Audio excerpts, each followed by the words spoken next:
Hi ನಮಸ್ತೆ ಎಲ್ರಿಗೂ welcome back to my YouTube channel. ಎಲ್ಲರೂ ಹೇಗಿದ್ದೀರಾ? ಹೋಪ್ ಎಲ್ಲರೂ ಚೆನ್ನಾಗಿದ್ದೀರಾ ಅಂತ ಅಂದ್ಕೊಳ್ತೀನಿ. ಇವತ್ತು ನಾವು ಅಮ್ಮನ ಮನೆಗೆ ಬಂದಿದ್ವಿ. ಸೊ ಬಂದ ತಕ್ಷಣ ಮಕ್ಕಳೆಲ್ಲ ಮ್ಯಾಗಿ ಮಾಡ್ಕೊಡಿ ಅಂತ ಹೇಳಿ ಕೇಳಿದ್ರು.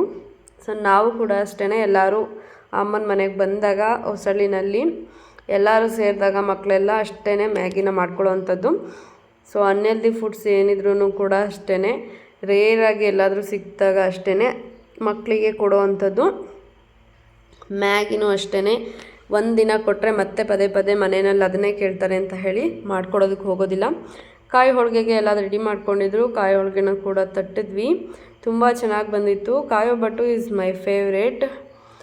ಸೊ ಅದಾದಮೇಲೆ ಕನಕ ಮಿಕ್ಕಿರುತ್ತೆ ಅಲ್ಲ ಮೈದಾ ಹಿಟ್ಟಿಂದು, ಅದನ್ನು ವೇಸ್ಟ್ ಮಾಡೋದಕ್ಕೆ ಹೋಗಬೇಡಿ. ಅದರಲ್ಲಿ ಏನು ಮಾಡೋದು ಅಂತ ಕೂಡ ಗೊತ್ತಾಗೋದಿಲ್ಲ. ಸೊ ಅದಕ್ಕೆ ಈ ರೀತಿಯಾಗಿ ಖಾರ ಹೋಳಿಗೆನ ಮಾಡ್ಕೊಳ್ಳಿ. ಈರುಳ್ಳಿ ಮತ್ತು ಕೊತ್ತಂಬರಿ ಸೊಪ್ಪನ್ನ ಸಣ್ಣದಾಗಿ ಹೆಚ್ಚಾಕಿ ಮತ್ತು ಖಾರದ ಪುಡಿ ಮತ್ತು ಉಪ್ಪನ್ನು ಸೇರಿಸ್ಕೊಂಡು ಚೆನ್ನಾಗಿ ನಾದ್ಕೊಳ್ಳಿ. ನೀವು ಹಸಿರು ಮೆಣಸಿನ್ಕಾಯಿ ಕೂಡ ಹಾಕ್ಕೊಳ್ಬೋದು. ಸೊ ಮಕ್ಕಳೆಲ್ಲ ತಿಂತಾ ಇದ್ದಿದ್ದರಿಂದ ಸ್ವಲ್ಪ ಖಾರದ ಪುಡಿನ ಸೇರಿಸ್ಕೊಂಡಿದ್ವಿ. ಸೊ ಈ ರೀತಿಯಾಗಿ ಒಂದು ಬಟರ್ ಪೇಪರ್ ಮೇಲೆ ಅಥವಾ ಹೋಳಿಗೆ ಪೇಪರ್ ಮೇಲೆ ನೀಟಾಗಿ ಸ್ವಲ್ಪ ತೆಳುವಾಗಿಯೇ ಸ್ಪ್ರೆಡ್ ಮಾಡ್ಕೊಳ್ಳಿ. ಅದಾದಮೇಲೆ ಕಾದಿರೋ ಅಂಥ ತವಾ ಮೇಲೆ ಹಾಕಿ ನೀಟಾಗಿ ಎರಡೂ ಸೈಡು ಬೇಯಿಸ್ಕೊಂಡ್ರೆ ಆಯಿತು. ಸೊ ಖಾರ ಹೋಳಿಗೆ ಟೇಸ್ಟ್ ಅಂತೂ ಸಕ್ಕತ್ತಾಗಿರುತ್ತೆ. ನಾವು ತಂದೂರಿ ರೋಟಿ ಎಲ್ಲ ಟೇಸ್ಟ್ ಮಾಡಿರ್ತೀವಿ, ಅದೇ ಥರನೇ. ಸೊ ಮಸಾಲ ಎಲ್ಲ ಸೇರಿಸಿರೋದ್ರಿಂದ ಇನ್ನೂ ತುಂಬ ಚೆನ್ನಾಗಿರುತ್ತೆ. ಅದಕ್ಕಿಂತ ಇದನ್ನು ಯಾವುದಾದ್ರೂ ಕುರ್ಮಾ ಜೊತೆ ಅಥವಾ ಪಲ್ಯ ಜೊತೆ ಕೂಡ ತಿನ್ಬೋದು, ಅಥವಾ ಉಪ್ಪಿನಕಾಯಿ ಜೊತೆ ಕೂಡ ಚೆನ್ನಾಗಿರುತ್ತೆ. ಸೊ ನಮ್ಮೂರು ಹೊಸಳ್ಳಿ.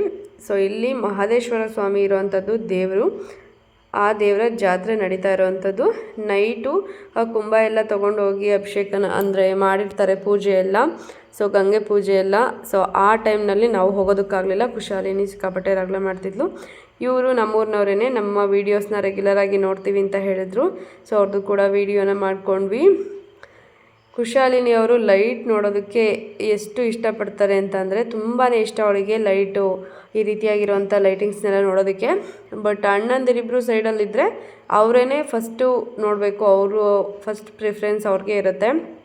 ಇವರಿಬ್ಬರು ಅಂತೂ ಬಿಡಿ, ಎಲ್ಲ ಕಡೆ ಇವರೇ ಓಡಾಡ್ತಾಯಿದ್ರು. ಎಲ್ಲೂ ನಮ್ಮನ್ನು ನಾವಿರೋ ಹತ್ರ ಇರ್ತಾನೆ ಇರಲಿಲ್ಲ. ಮತ್ತು ನನ್ನೇ ಬೇಡ ನೀನು ಇಲ್ಲೇ ಇರು ಅಂತ ಹೇಳಿ ಬಿಟ್ಟು ಹೋಗ್ತಾ ಇದ್ದಾರೆ ನೋಡಿ. ಸೊ ನಾವು ಕೂಡ ಸಾಯಂಕಾಲ ಪ್ರಸಾದ ಆಯಿತು ದೇವಸ್ಥಾನದಲ್ಲಿ. ಅಲ್ಲೇ ಊಟ ಮುಗಿಸ್ಕೊಂಡು ಮನೆ ಹತ್ರ ಬಂದ್ವಿ. ಅಂದಮೇಲೂ ಮಕ್ಕಳೆಲ್ಲ ಮಲ್ಕೊಂಡಿದ್ದು ತುಂಬಾ ಲೇಟ್ ಆಯಿತು. ಹಾಗೆ ಇದು ನೆಕ್ಸ್ಟ್ ಡೇ ಮಾರ್ನಿಂಗ್ದು ವ್ಲಾಗ್ನ ಕಂಟಿನ್ಯೂ ಮಾಡ್ತಾಯಿದ್ದೀನಿ. ಖುಷಾಲಿನಿ ಅಂತೂ ಸಿಕ್ಕಾಪಟ್ಟೆ ನಿದ್ದೆಗೆಟ್ಟಿದ್ಲು, ನನ್ನೂ ಕೂಡ ನಿದ್ದೆಗೆಡಿಸಿದ್ಲು. ಸೊ ಹಂಗಾಗಿ ನಾವೇನು ಬೆಳಗ್ಗೆ ಬೇಗ ಎದ್ದಿರಲಿಲ್ಲ. ಅಮ್ಮ ಬೆಳಗ್ಗೆ ಸ್ವಲ್ಪ ಬೇಗ ಎದ್ದೇಳಿ ಅಂತ ಹೇಳಿದರು. ಬಟ್ ನಾನು ಸ್ವಲ್ಪ ಲೇಟಾಗಿನೇ ಎದ್ದೆ. ಅಷ್ಟರಲ್ಲಿ ಅಮ್ಮ ಮನೆ ಮುಂದೆ ಎಲ್ಲ ಈ ರೀತಿಯಾಗಿ ಸಗಣಿನ ಸಾರಿಸಿ ತುಂಬ ದೊಡ್ಡದಾಗಿ ರಂಗೋಲಿನ ಬಿಟ್ಟಿತ್ತು. ನನಗಂತೂ ಈ ಥರದ ರಂಗೋಲಿ ಒಂದೂ ಬಿಡೋದಕ್ಕೆ ಬರೋದಿಲ್ಲ. ಚುಕ್ಕಿ ರಂಗೋಲಿನ ಸ್ವಲ್ಪ ಚೆನ್ನಾಗಿ ಬಿಡ್ತೀನಿ. ಈ ಥರದ ಎಳೆ ರಂಗೋಲಿ ಅಂತೂ ನಾನು ಒಂದೂ ಬಿಡೋದಿಲ್ಲ. ಮನೆ ಮುಂದೆ ಮಾವಿನ ಗಿಡಗಳಿದ್ದಾವೆ ನೋಡಿ. ಇವಾಗ ಮಾವಿನಕಾಯಿ ಸೀಸನ್ ಇರೋದ್ರಿಂದ ಅಂತೂ ಸಿಕ್ಕಾಪಟ್ಟೆ ಮಾವಿನ ಹಣ್ಣು ಕೂಡ ಬಿಟ್ಟಿದೆ, ಚೆನ್ನಾಗಿ ಹಣ್ಣಾಗಿದ್ದಾವೆ. ಸೊ ಈ ವರ್ಷ ಮಾವಿನಕಾಯಿ ಅಷ್ಟೊಂದು ಏನು ತುಂಬಾ ಇಳುವರಿ ಕಡಿಮೆ ಅನ್ನೋ ಥರ ಇಲ್ಲ, ತುಂಬ ಚೆನ್ನಾಗಿ ಬಂದಿದೆ.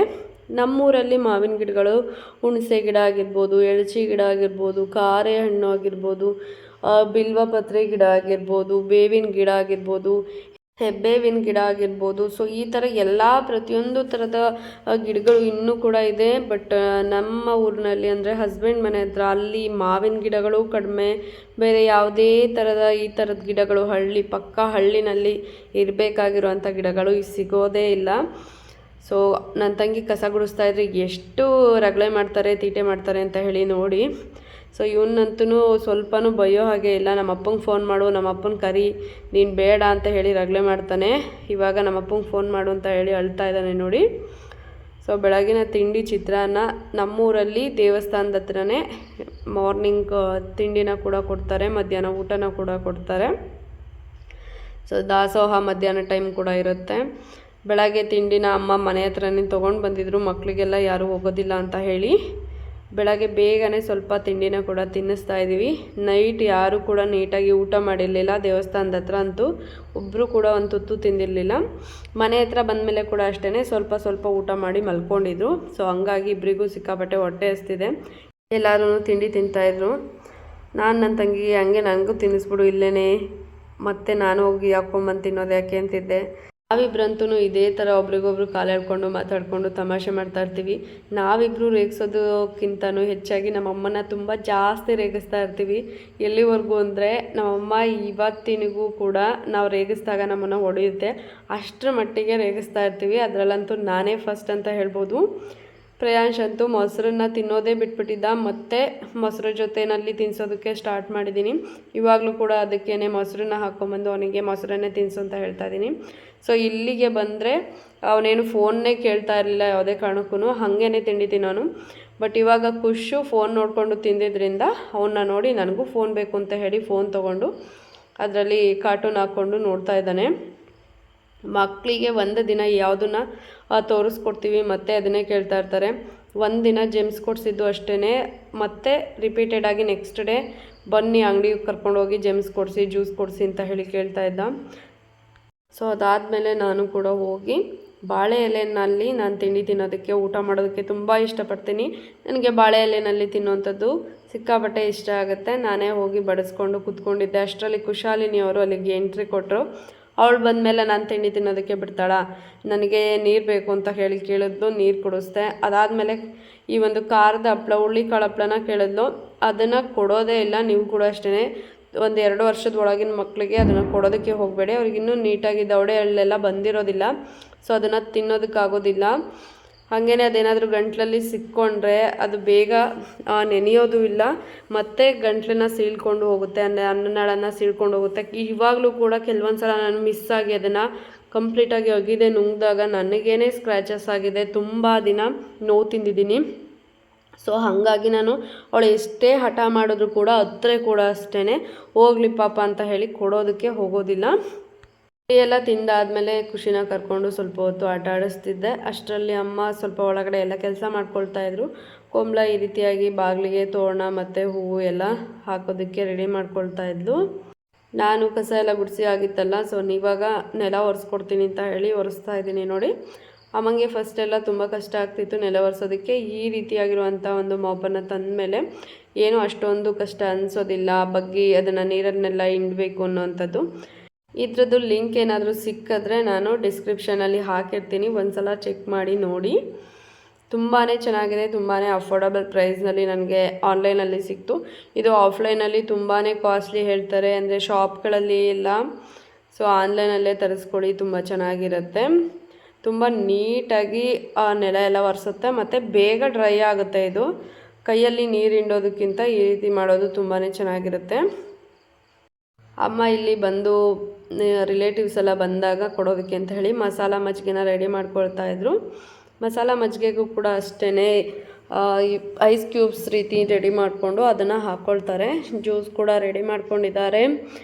ಇಲ್ಲಿ ಬಂದಿರೋಂಥ ಮುತ್ತೈದೆಯರಿಗೆ ಎಲ್ಲರಿಗೂ ಮನೆಗೆ ಬಂದಿರೋಂಥ ಹೆಣ್ಮಕ್ಳಿಗೆ ಒಂದು ತಾಂಬೂಲನ ಕೊಡೋದಕ್ಕೆ ಅಂತ ಹೇಳಿ ವೀಳ್ಯದೆಲೆನೆಲ್ಲ ತೆಗೆದು ನೋಡ್ತಾಯಿದ್ರು. ವೀಳ್ಯದೆಲೆ ಸ್ವಲ್ಪ ಹಾಳಾಗಿತ್ತು, ಸೊ ಹಾಗಾಗಿ ಚೆನ್ನಾಗಿರೋದನ್ನೆಲ್ಲ ಸಪ್ರೇಟಾಗಿ ತೆಗೆದಿಟ್ಕೊಳ್ತಾ ಇದ್ಲು. ಈ ರೀತಿ ಮಸಾಲ ಮಜ್ಜಿಗೆ ಮಾಡೋದಕ್ಕೆ ನೋಡಿ, ನಾನು ಆಲ್ರೆಡಿ ವೀಡಿಯೋಸ್ನಲ್ಲಿ ಶೇರ್ ಮಾಡ್ಕೊಂಡಿದ್ದೀನಿ.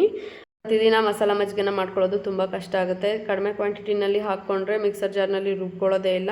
ಸೊ ಅದಕ್ಕೆ ಕರಿಬೇವಿನ ಸೊಪ್ಪು, ಕೊತ್ತಂಬರಿ ಸೊಪ್ಪು, ಬೆಳ್ಳುಳ್ಳಿ, ಹಸಿರು ಮೆಣಸಿನ್ಕಾಯಿ, ಸ್ವಲ್ಪ ಜೀರಿಗೆ, ಸ್ವಲ್ಪ ಉಪ್ಪನ್ನು ಸೇರಿಸ್ಕೊಂಡು ನುಣ್ಣಗೆ ರುಬ್ಬಿ ಪೇಸ್ಟ್ ಮಾಡಿಕೊಂಡು ಅದನ್ನು ಐಸ್ ಕ್ಯೂಬ್ ಟ್ರೇನಲ್ಲಿ ಹಾಕಿ ಎತ್ತಿಟ್ಕೊಳ್ಳೋ ಅಂಥದ್ದು ಫ್ರಿಡ್ಜ್ನಲ್ಲಿ. ಸೊ ಅದಾದಮೇಲೆ ನಿಮಗೆ ಯಾವಾಗ ಬೇಕೋ ಆವಾಗ ಈ ಒಂದು ಐಸ್ ಕ್ಯೂಬನ್ನು ಮಜ್ಜಿಗೆ ಒಳಗಡೆ ಹಾಕ್ಕೊಂಡು ಕುಡಿಯೋವಂಥದ್ದು. ತುಂಬಾ ಕ್ವಿಕ್ಕಾಗೂ ಆಗುತ್ತೆ. ಯಾರಾದರೂ ಗೆಸ್ಟ್ ಬಂದರೆ ಬೇಗ ಕೂಡ ಮಾಡಿಕೊಡ್ಬೋದು.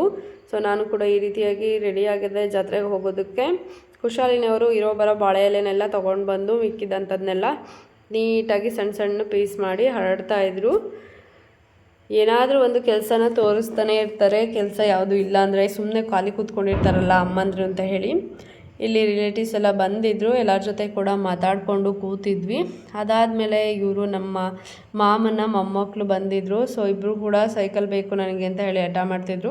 ಪ್ರಯಾಣ ಸ್ವಲ್ಪ ಅವನ ವಸ್ತುಗಳನ್ನ ಯಾರಿಗೂ ಕೂಡ ಕೊಡೋದಿಲ್ಲ, ಆದರೂ ನಾನು ಸ್ವಲ್ಪ ಸಮಾಧಾನ ಮಾಡಿ ಕೊಡಿಸಿದ್ದೆ ಹಠ ಆಡ್ರಿ ಅಂತ ಹೇಳಿ.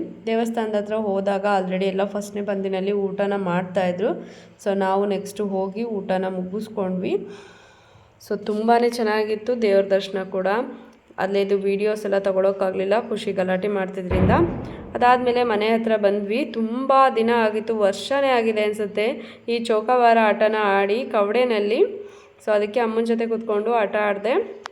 ಈ ವರ್ಷದ ಮೊದಲನೇ ಮಾವಿನ ಹಣ್ಣಿದು ತುಂಬಾ ಇಷ್ಟ ಆಯಿತು ನೋಡ್ತಿದ್ದಂಗೆ. ಸೊ ಇಮಿಡಿಯೇಟಾಗಿ ಕಟ್ ಮಾಡಿ ಮಕ್ಕಳಿಗೆ ಕೂಡ ಕೊಟ್ಟೆ, ಹಾಗೇ ನಾನು ಕೂಡ ತಿಂದೆ. ಫಸ್ಟ್ ಜಾಸ್ತಿ ಖಾಲಿ ಮಾಡೋದೆ ನೀನು ದೊಡ್ಡಮ್ಮ, ನನಗೆ ಕೊಡಲೇ ಇಲ್ಲ ಜಾಸ್ತಿನ ಅಂತ ಹೇಳಿ ಖುಷು ದೂರ ಹೇಳ್ತಿದ್ದ ಅಮ್ಮನಿಗೆ. ಕುಶಾಲಿನಿ ಅವ್ರಿಗೆ ತಾತ ಹಲಸಿನ ಹಣ್ಣನ್ನು ಕಟ್ ಮಾಡಿಕೊಟ್ರು. ಅವಳು ಎರಡೂ ಕೈನಲ್ಲಿ ಹಿಡ್ಕೊಂಡು ತಿಂತಾ ಇದ್ದಾಳೆ. ಅವಳಿಗೆ ಹಲಸಿನ ಹಣ್ಣು ಮಾವಿನ ಹಣ್ಣು ಎರಡೂ ಕೂಡ ಫೇವ್ರೇಟು. ಸೊ ಅದಾದಮೇಲೆ ನಾವಿಲ್ಲಿ ಬಂದು ಟೀ ಮಾಡಿಕೊಂಡು ಕುಡಿತಾ ಇದ್ದೀವಿ. ನಮಗಂತೂ ಎಷ್ಟೇ ಬಿಸಿಲಿರಲಿ, ಮಳೆ ಇರಲಿ, ಚಳಿ ಇರಲಿ, ಎಲ್ಲ ಸೀಸನಲ್ಲೂ ನಮಗಂತೂ ಟೀ ಬೇಕೇ ಬೇಕು. ಸೊ ಒಂದೊಳ್ಳೆ ಟೀನ ಮಾಡಿಕೊಂಡು ಕುಡಿದೆ, ಶುಂಠಿ ಟೀ. ಇವತ್ತಿನ ವ್ಲಾಗ್ನ ಇಲ್ಲಿಗೆ ಎಂಡ್ ಮಾಡ್ತಾ ಇದ್ದೀನಿ. ಸೊ ಇದೇ ರೀತಿಯಾಗಿ ಸಪೋರ್ಟ್ ಮಾಡ್ತಾ ಇರಿ ಅಂತ ಹೇಳಿ ಕೇಳ್ತೀನಿ. Thanks for watching.